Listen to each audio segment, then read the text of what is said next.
માન્ય વડાપ્રધાનશ્રીના માર્ગદર્શન અને નેતૃત્વમાં આખા દેશમાં ઉજવાઈ રહી છે। સાથે સાથે આ વખતે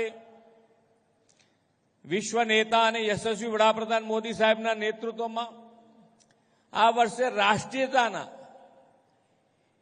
ગૌરવગાન માટેનું આખું વર્ષ છે અને એ વર્ષ હોય ત્યારે સરદાર પટેલની 150મી જન્મ જયંતિ પણ આજે ઉજવણી થઈ રહી છે આ વર્ષમાં।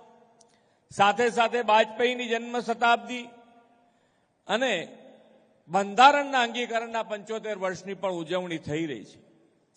ભગવાન બિરસા મુંડાએ દેશની આઝાદી માટે